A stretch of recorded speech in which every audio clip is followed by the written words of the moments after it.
the company got soft all of a sudden. Hi guys. It's good to be here. Let's see what I got over here. All my wonderful things. So, hi, I'm Mark Black, and this is Mark Teaches Music, and this is To Play and Sing. And I want you to have fun and be awesome. I really do. And today is the 3rd of August of 2022, and this is the 11th episode of To Play and Sing. And for more information about lessons, go to dallasmusiclessons.com, or you can email me at mark@dallasmusiclessons.com, or info, if you want to do info at dallasmusiclessons.com. That's fine too. So in this this particular live stream, I try to answer everybody's questions in the whole earth about music.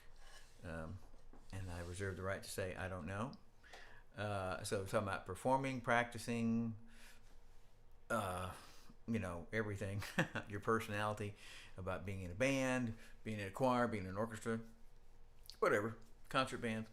I want you to jump in and ask me your questions right now. Just put them in, and I have students' questions, my students' questions here as well. And if you like it, hit subscribe, or choose subscribe and hit the notification button and hit the bell and slap yourself in the face and kick your friend beside you, and get other people to subscribe and other people to come and see what they think. Okay, so we're going to go right into it. And the first question today is, should I learn to play old songs? Well, basically, absolutely, you should learn to play old songs. And it's not because I'm old. That's not why I say that. So I don't say that because I'm old. It's because there's a bunch of reasons.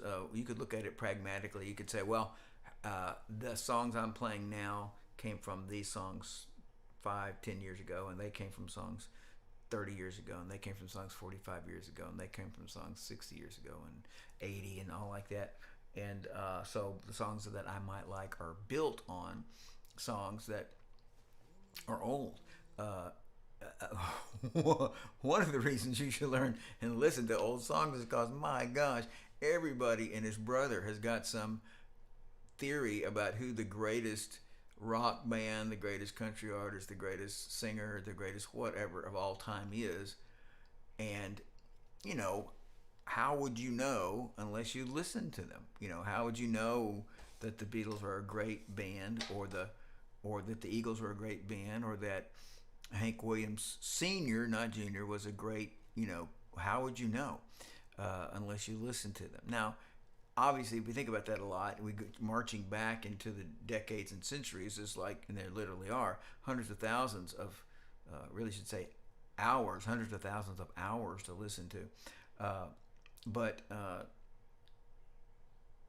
as much as you can fill yourself with, I said last week that if you want to learn this area, then you need to come out to this. You need to, if you want to be great at this, then you need to expand out to this. Not everything, but it's like, well, I want to be great at this area, so I want to branch out, because there's a lot of new stuff up in these areas that aren't immediately, instantly about what I'm doing. So anyway, so another thing is, and we talked about it quite a lot, and a lot of you know it, just period, is that, and Rick Beato has said it, which of course makes it excellent. So, and Rick Beato is excellent, and it's still true whether he says it or not, is that modern songs are very simplistic. And not all of them are. One of my favorite groups, which is an older group now, the Reino Kendo, is a modern group, and I know that most of you have never heard of it, including you young whippersnappers. And they do all kind of stuff, and talking about more intricate stuff. Modern, just because the modern mentality right now is kind of like, spoon feed me, tell me, Siri, what's the name? Google, give me a recommendation. I don't want to think. Axios, tell me what's important about this article. Google, tell me what's a good mixer to buy. So the music is kind of like that. I don't mean it's not good music. I mean it's not. It's instead of. I think we could back up maybe 50 years ago, and say, well, there's complicated music, there's simple music, just like this music today. There's super complicated music, there's even simple. There's dumb music, but there's like a lot of music and like kinds of music, difficulties of music, stretching you. Oh, I hadn't played that key before. Oh, I hadn't played that rhythm before. Hey, when I was your age. Wait a minute. All I got here is a pipe. I can't. I'll go ahead and take the pipe. When I was your age, son. When I was your age, seriously though, on our before they had it was before they programmed music. It wasn't a modern rock channel, and it would have, oh my gosh, it would have I got a brand new pair of roller skates, and then it would have Inagata Davida, and then it would have, it was just like a complete mix of things. I was kidding about the Inagata Davida. That's not true. But they would have, pretty hard rock songs and stuff. And right after another, a goofy song and a cute song and a really aggressive song. And it's because, I don't know why, but I think you could say people were listening to a lot of different stuff. So I'm saying you as a musician would like, if you would like to be, and since you should like to be, skilled is not the thing. It's deep. You like to be deep. You like to know a lot of things. You like to be able to do a lot of things and not just kind of stuck.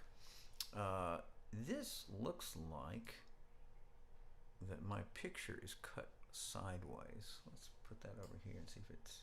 No, it's not. Okay, good. So anyway, yes, you should learn older music. You should learn complicated music as you like it. So back to this circle. You like this kind of music. Step out here and look at music. I kind of like this. I kind of like that. I kind of like this band, or I like this song by this band.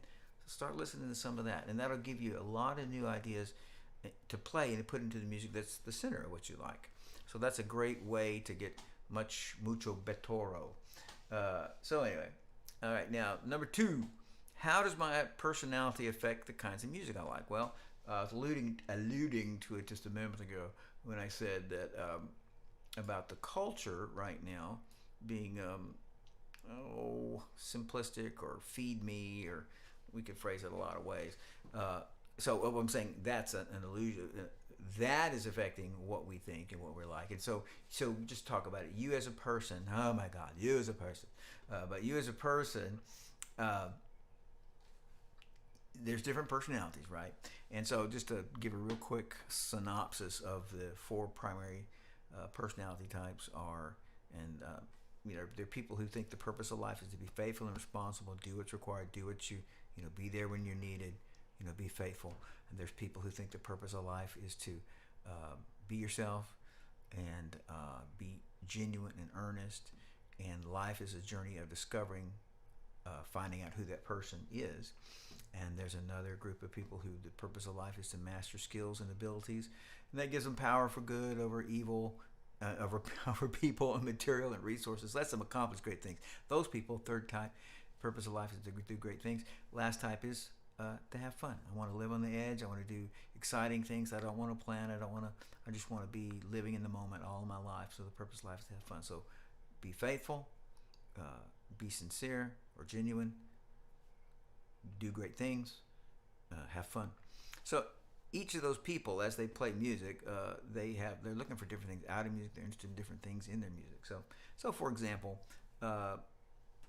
you may like a more complicated music. In every music style, I've said this before, since you're all keeping track of everything I say. Every style has a dumber style and the normal style, and then an advanced style. So in country music, we have Achy Breaky Heart as really super uber basic, and then we have kind of the middle, what everybody's kind of expecting, which is not very far above that. And then we have bluegrass, and in bluegrass we've got newgrass and progressive bluegrass. And what I'm saying, more and more difficult. So some people's personality, not worrying about which of those kinds you are, some people are very attracted to music that is complicated. How complicated kind of depends on, different things, how much they are into music. Just like if I watch a football game, I'm amazed to begin with that I'm watching it. And then secondly, I'm like, this football player's the quarterback, there's a lineman. There's a pass. Well, that's cool. Hey, scored. 6 points. And then somebody else, like my youngest son, he would be like, going, well, that's Jimmy Swenson, and this is his 42nd game in a row that he was sacked, or blah, blah, and he got $200 million for the new contract, and he knows all these details and cares about all these things.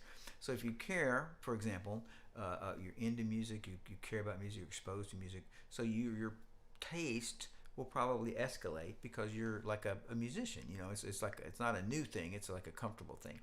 And the same thing if you're I'm not I like a lot of really simple songs. So being smart does not mean you like harder songs, but that is part of it.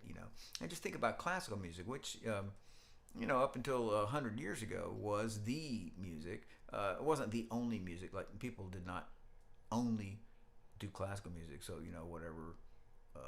My great grandfather was not chopping down a tree in Alabama, going. I don't mean that, but I just mean that it was like very normal music, and people were singing and thinking of. Look at that thing in my front of my face. I gotta make that quit. So people were thinking and thinking of, like, well, this is here. Were exposed and comfortable with and influenced by greatly classical music. So a more intellectual way of playing music, constructing music. So your interest in complexity, the opposite of that is not stupidity. The opposite of that is music that seems more direct. For example, the blues seems like, oh, this guy's unhappy. Or metal, it's like, well, why are they doing that? Because they're saying, I'm just, as a general rule, like, I'm unhappy, life sucks, and I want to tell you about it, in my, angst-filled music. And I'm not criticizing, I'm describing it. And same thing, country music, most of the songs, a lot of the songs sound like, I just got home from work, and I went out to the back porch, and I got a beer, and I picked up my guitar, and I wrote this song, and I'm just a sincere guy. And they don't sound like, I have my master's degree in piano, and I, studied, blah, blah, blah. They don't sound like it. And they're not supposed to sound like that. And there's nothing wrong with liking or not liking that. So I'm commenting right now, not the specificities of why or which personality likes this, because it's a little bit more involved than I described. I described one set of people who are interested in doing things basically correctly. I want to do things correctly.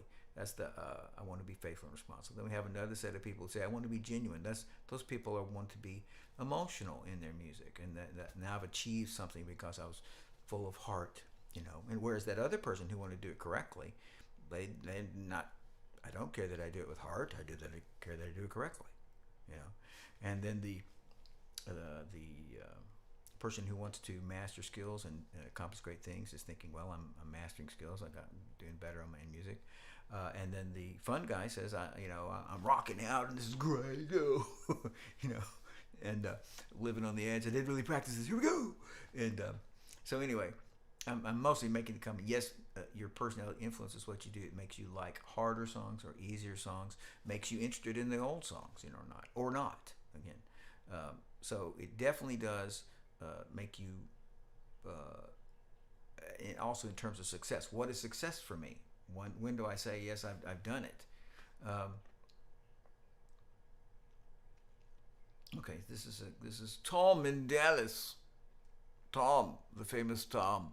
He says, what are some examples, old songs in the rock pop style that would be good to try playing? Just because it popped in my head, James Taylor, Carole King, and Carly Simon, as an example, was pretty mainstream. They're super popular, but not.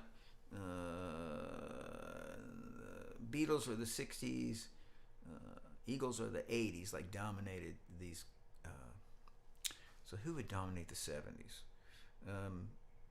Anyway, I'm talking about super groups. Elton John. Like, so they're like, I'm talking about James Taylor and Elton John and Billy Joel. Let's put them all together. Elton John, Billy Joel, James Taylor, Carly Simon, Carole King.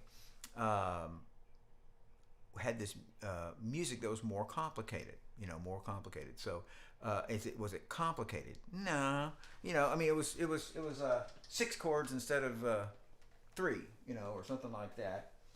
I got my rock and roll sound here. So I'm gonna get rid of it and go back to my.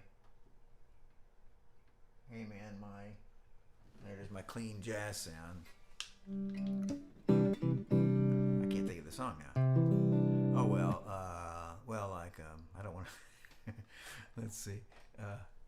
At the moment, I got "You Make Me Feel Like a Natural Woman" by Carole King. Probably not the song for me to do. You're so vain, you're so vain, you're so vain. Where you lead, the notion is gone.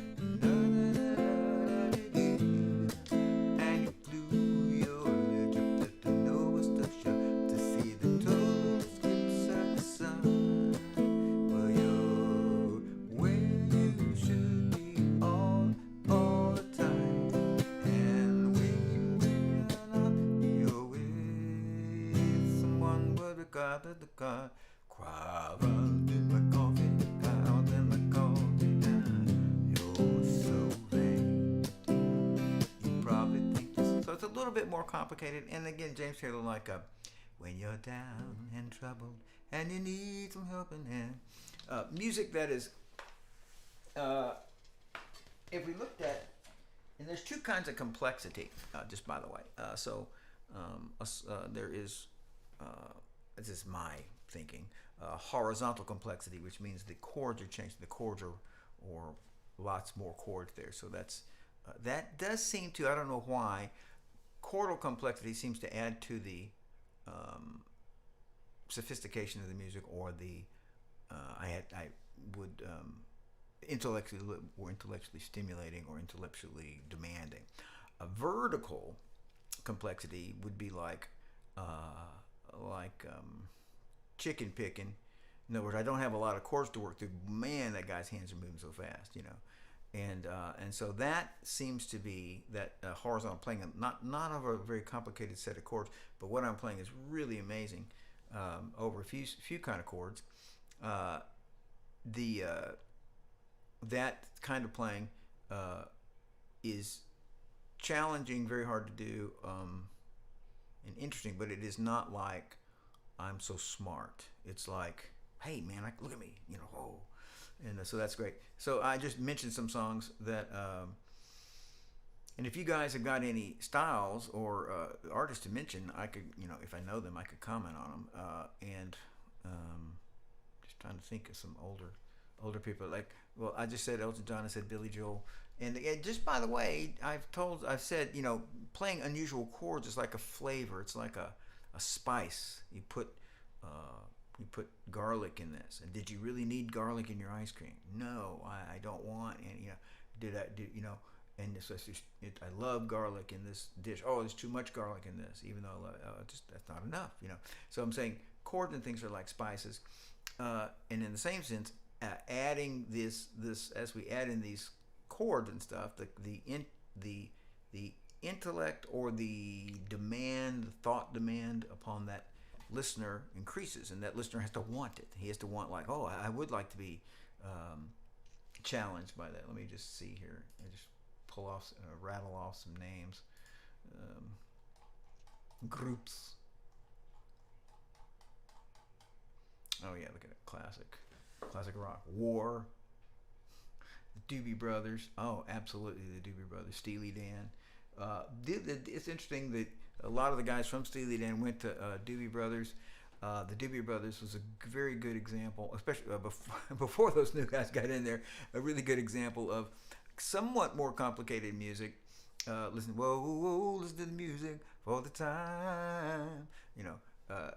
It's not, especially not like wow.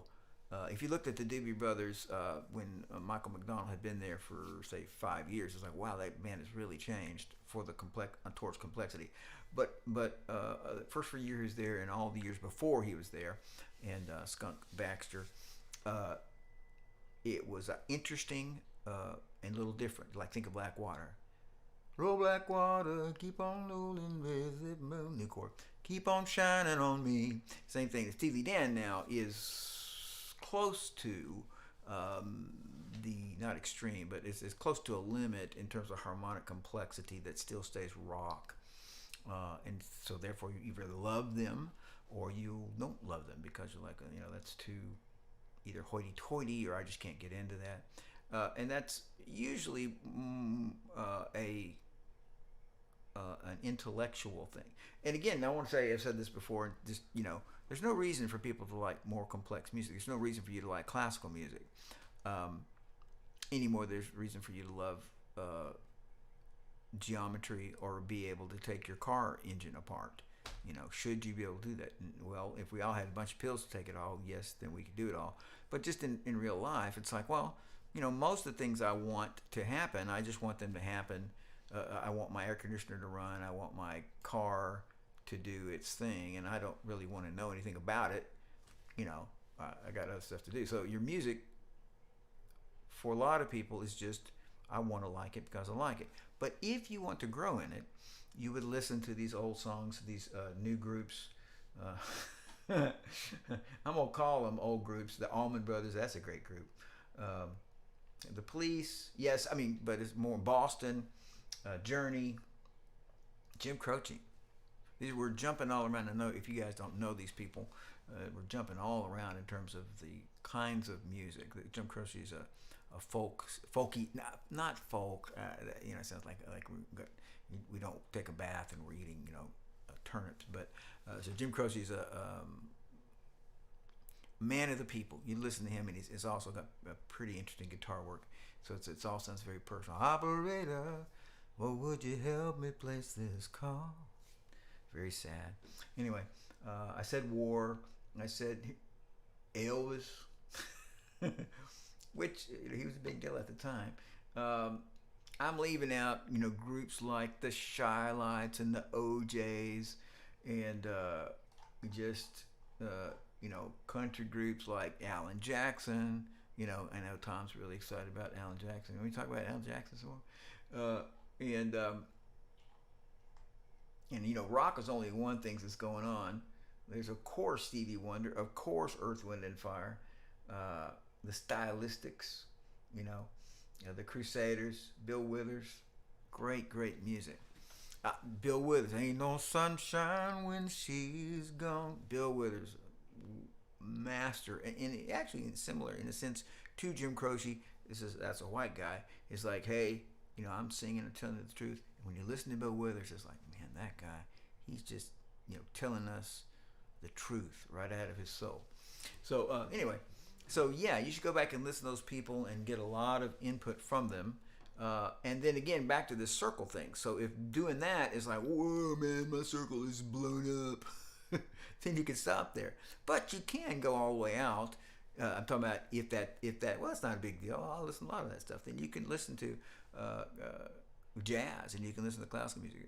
And a lot of ways that's in certainly less limits on that music. But just want to comment that when you listen to classical music, listen to the Impressionists, or at least the Romantics. So listen to Schubert, Schumann, Brahms, Liszt, but better you should listen to Ravel and Debussy and Bartok. Yeah, better you should listen to the Impressionists and the Postmodern, which sounds like movie music. It sounds like, hey, this is a great movie, and it was written, 150 years ago.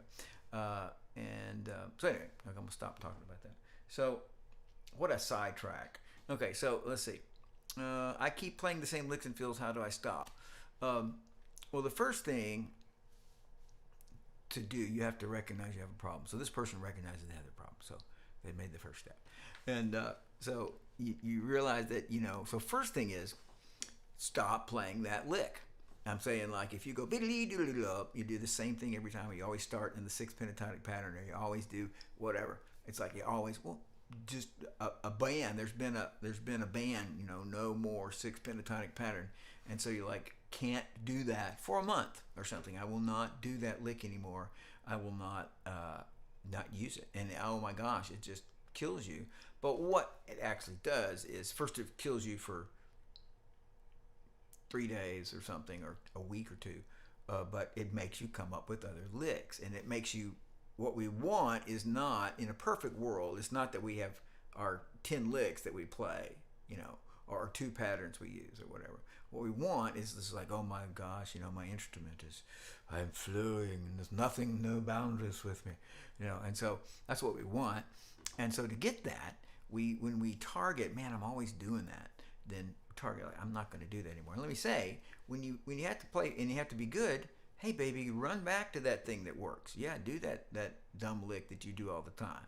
So we've talked about, if we looked at anyone's growth, this is somebody getting better and better, better, better, better, better. If we zoomed in on it, what it should look like is they're learning and stretching out, and they're not playing that dumb old lick anymore, and they're like, I got to learn new things, and some of those things I'm not doing too good. Then they have a performance. And so what do? They should step down a little bit into things that are secure and comfortable and done well, and then they can move up again in doing new things and listening to that crazy music and trying these licks they haven't done, and trying styles they haven't done, and scales and stuff like that they haven't done, and then they have a performance, and they back down into what they can do well. So when you perform, and I'm telling you every time, like so what we would look at ourselves, it was like a turtle, and I said this is the turtle theory of growth, and that is, you're like a turtle. You're trying new stuff, and your head's stuck out, and you're trying to go, hey, this is so great, but I can't do it. Oh wow, that's crazy. How does he do that? And then it's time for performance, and then you, like a turtle, you kind of get back into that shell, things you can do well. When you perform, do stuff you can do well. Now, that's what most people should do.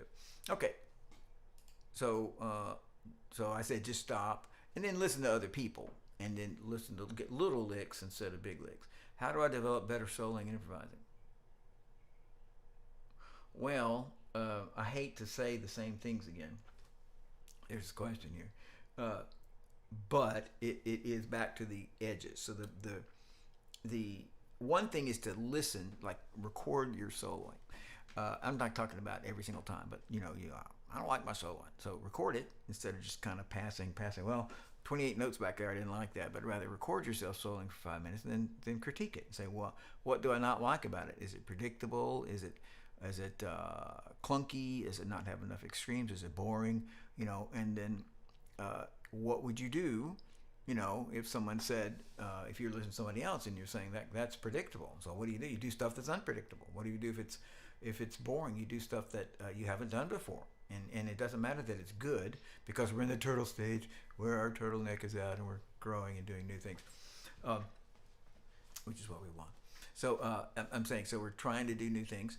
And then I want to get this in for sure. That is back to this. I know this. Look at the edges of what you like. I don't love this group, but I do love this song, or I don't love this style, but I do love this group, a lot of this stuff. So you listen to that group, and what does that soloist do? If you're a guitar player, what does a piano player do? If you're a piano player, what does a flute soloist do? And lots of people have made their careers by listening to other instruments and going, hey, they're doing this, and I've never really thought about doing that on my instrument. Because each instrument pushes you a certain way because of the way it's made, and what's easy or not easy to do on that instrument. So anyway, what I'm telling you right now is that, so I said one thing is to listen to yourself, critique it, and then just like you would tell somebody else, you could, let me say the opposite of it's boring. It's just not connected. I don't hear anything about it that it's just like, I don't know, 7 people playing a solo. So you say, okay, if I heard that by somebody else, and wow, it's just like, what would I do? Well, I try to play more connectedly. I try to make the things that I play relate to one another. And just to say it real quickly, I have a guitar here. It's right here. So I'm going to play on this guitar. I could play that on other instruments. It's just the one that's here. But one thing, we got that little track that was going on. Let's see. Yeah. So, now this is sound. Don't care about the guitar, but this is called a sequence.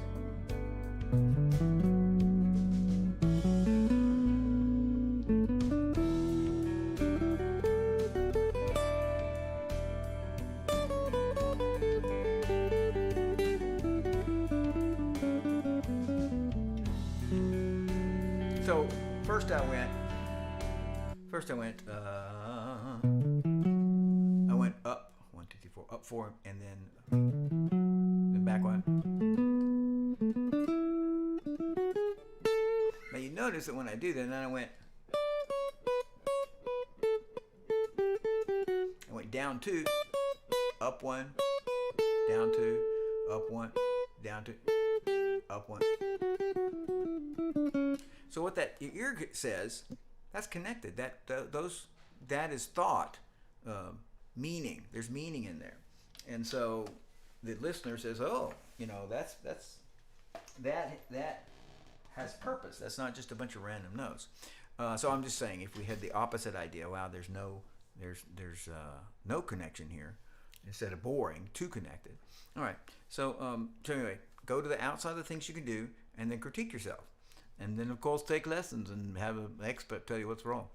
All right, now, every time I start enjoying my song and play or sing passionately, I mess up.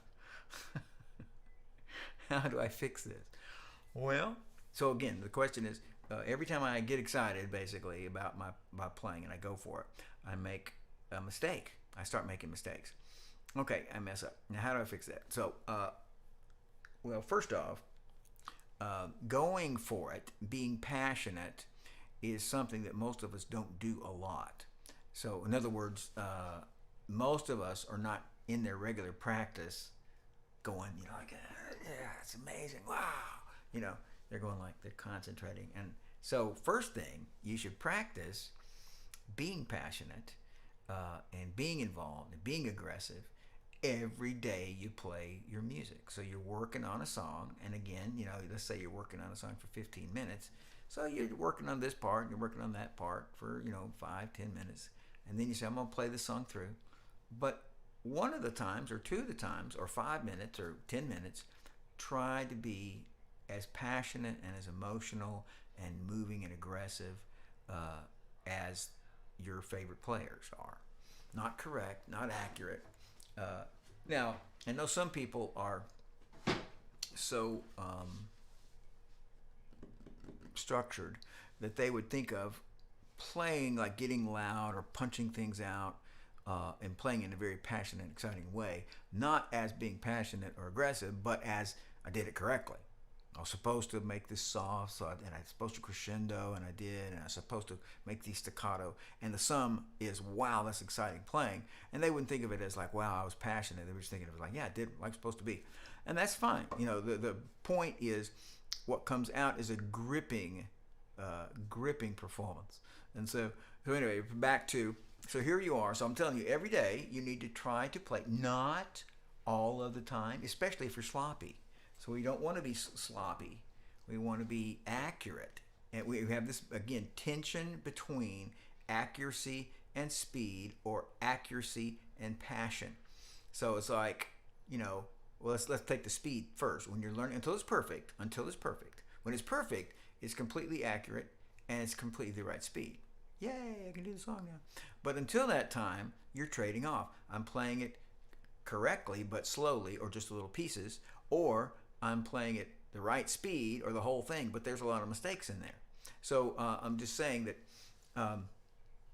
so while you're working on your song and you're working on these things, you need to take time and be passionate about it, and make it like, I bought this album and it happened to be me and I'm playing that. So you're used to that. So when you get passionate, it's not this weird thing, you're teetering on the edge. Second thing is that your own abilities, if we looked at you like, I can play up to here, I cannot play past that. But it's not really like that. What it's really like is, I can play up to here, like this is my percentages. And so like at the 85% of what I can do, 90%, 95, 100%, and I can't do this. When we get up in this, we're using a lot of our attention. So adding anything to the music or what you're doing makes it harder, takes more coordination, takes more effort, takes more betterness. And so if you can do it at 85% or 90%, and now you're trying to be passionate or engaged, or just if you're a Christian, you're going to worship God. If you're not or don't care about that, you are saying, oh, man, this is the best song by the Beatles ever was. It was on their Black album. And, I can see myself walking across Daddy's Lane every time I get to that song. So if it's like that, it's like, wow, this is an amazing thing. It actually puts strain on most people, not everybody. Some people are kind of liberated by that, but most people are like, I got to do all these, hit these notes and play these things, and I also got to be passionate. So what tends to happen is they were doing it like this, and they became passionate, and it became a little bit too much for them.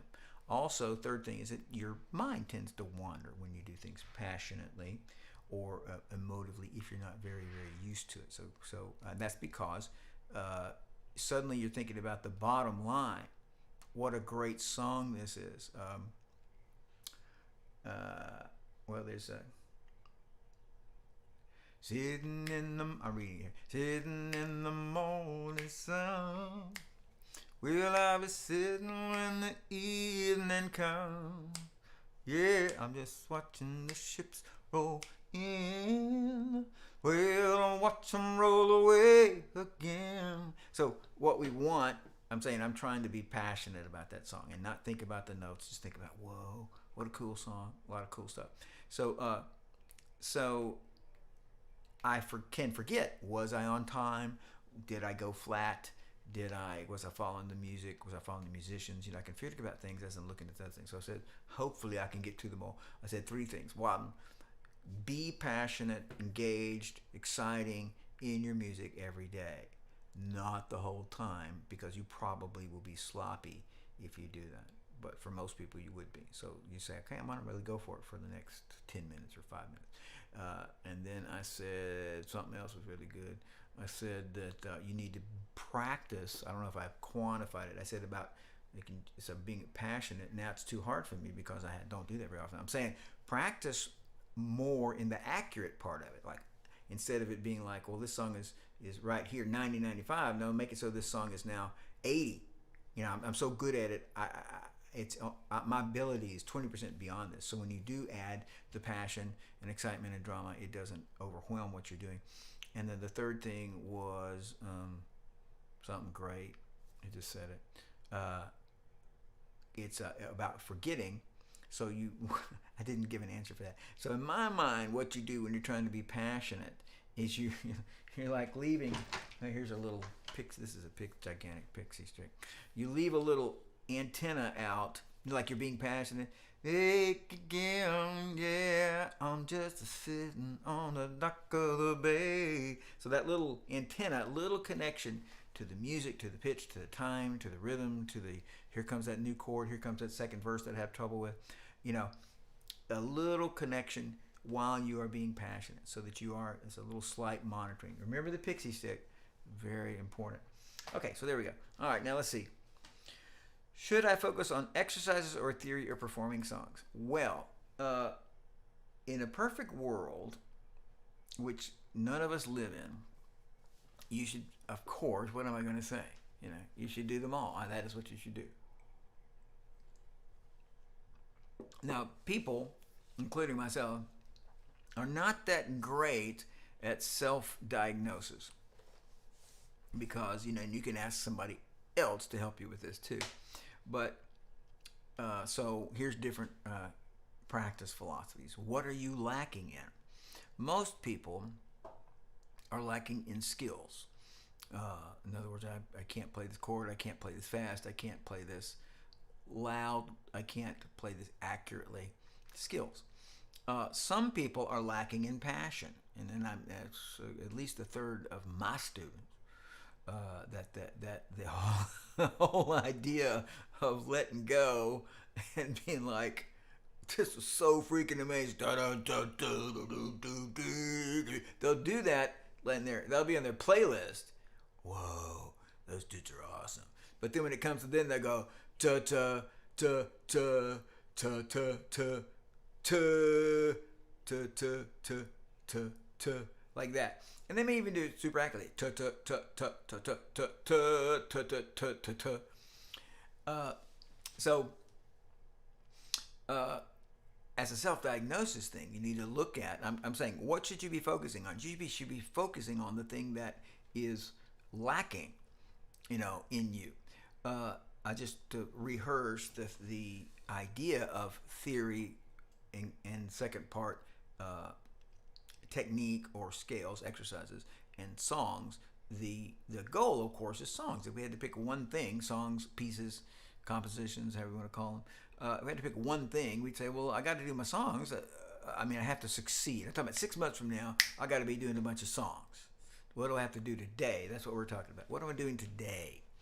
Am I practicing scales? Am I learning about my theory of music, how music works? Am I playing my songs? So self-diagnosing, what am I missing? Am I missing the drama and excitement? Do my songs, when I do a song, do they sound a lot like the things on my playlist, the things I love to listen to?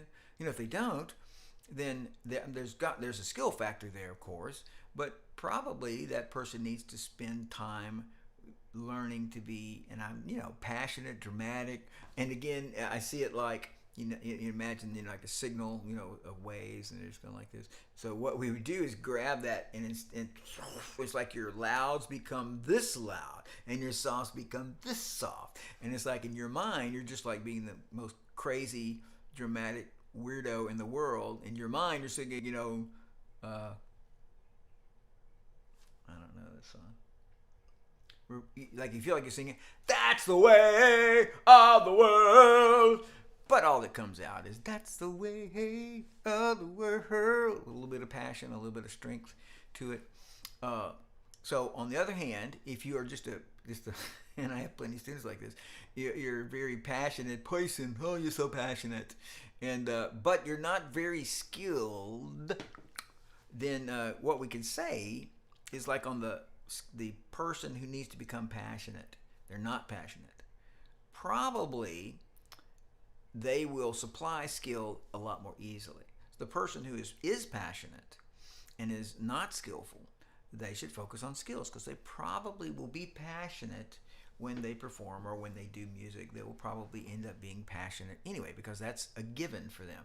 Like it doesn't have meaning if it's not passionate. And the other person, it doesn't have meaning. I'm trying to be passionate, yeah, but it also wouldn't work if it was off, it was wrong. So usually the things that's lacking come trundling along, even though they're kind of forcing themselves into an alien territory. So the building blocks, to say real quick, the building blocks, the order is music theory. In music theory, ear training, and rhythm training. We're talking about kind of go.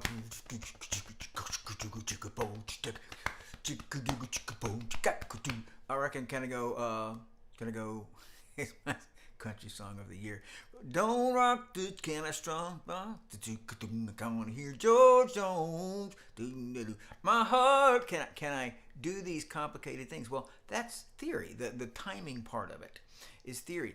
Do I know what the chords are in this key? That's music theory. I don't have to think about that. I know those chords in this key. I don't have them memorized for 750,000 songs. No, I know that a song in the key of A has gone like this, because guess what?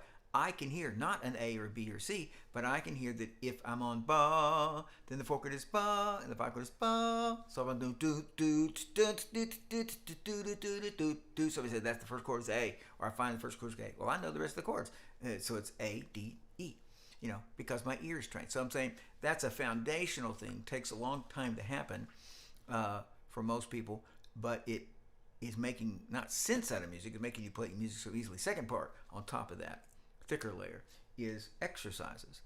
And exercises of all type, vocal exercises for vocalists, scales, arpeggio, chord, depending on what you do, how you have all sorts of different people have different demands, what kind of music they're playing in. A country player would, talking about a country lead player, let's say, or country vocalist, would have less need for arpeggios than a jazz player would. But basically, becoming skillful with your hands or your voice, the mechanism of your voice or your fingers, those things enable you to do what you want to do. You want to go,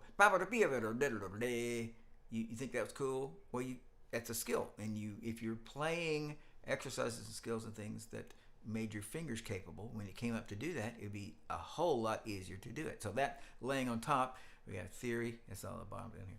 connecting everything, explaining everything. We have exercises. Now my fingers are skilled. If your vocal is now my voice is so skilled. Yes, it is. It can do all sorts of things for me because it's been I've beaten it to where it works. And then on top, and the reward, and on top, huge, is your songs, the music you love. And it's like, wow. And again, just say in terms of learning, its purpose is proof and experience. And like I thought I had that down. I thought I was going to nail that F sharp, and I missed it. Like went to another continent. I got so nervous, or I whatever. What I'm saying is from, and I'm not talking about, it is true. The purpose is music, is singing, is doing these pieces. Absolutely, that's the purpose. I'm saying in your learning, the reason you have to play pieces and not just go shut up in a box for 2 years until you learn to play. The reason you have to play pieces is you got to take these things, and I learned to hear the 1, the 4, and the 5. I learned to strum. I learned to play this little lick, and now I'm going to put them all together and see if they really work. So it's only real until you're playing a song. It's just a bunch of prep. It's like you stayed in first K through actually the end of college, and you never got a job. Or you stayed in the college and taught that the rest of your life. It's kind of sad. I know people are doing that. So anyway, in other words, it's like we had the preparation, we had theory, we had scales, exercises. We're all prepared. What do we do with that? We got to take that out, play some real songs. Okay, so you got to figure out the thing I said in the beginning. You got to figure out what you are missing. What are you missing? And then focus on that. And I said, if you are, let's say, not attracted to exercises, you want to be passionate, then you could probably concentrate not exclusively at all, but a lot on exercises, because probably your passion is going to come with you. And if you're not passionate, but you're very ordered and trying to get things together, you could probably concentrate on being passionate, because you probably bring that order and practice with you. And then I said, I just gave an example of the ideas of what those things are for. So if you have, in a perfect world, you should do all three of those things every day, and it'll be the best benefit. But can you do that? That's another story. For everybody. Everybody has issues. Okay, I'm going to be done. You guys got anything? I won't know if you have anything to say, will I? Okay, I'm fixing to stop. I'll see you next week. Same bat time, same bat channel.